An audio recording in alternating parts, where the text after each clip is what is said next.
சாய்பாபாவுடைய நெருங்கிய நண்பர். ஓ! அவர விபூதி பாபாம்பாங்க.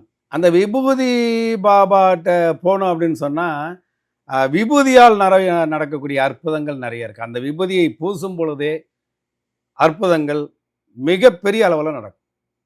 தாம்பரத்துக்கு பக்கத்துல சிட்லப்பாக்கம். ம்.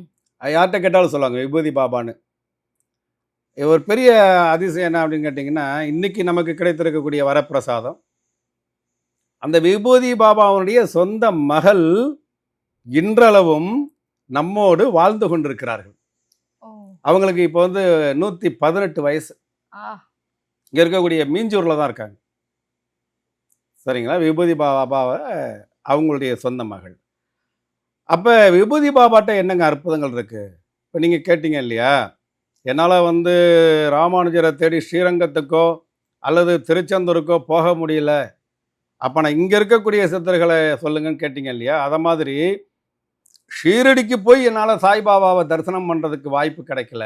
ம். சூழ்நிலை இடம் கொடுக்கல. நான் என்ன பண்ணலாம்? விபூதி பாபாவை வணங்கினாலே, சாய்பாபாவை வணங்குவதற்கு உண்டான பலாபலன்கள் கிடைக்கும்.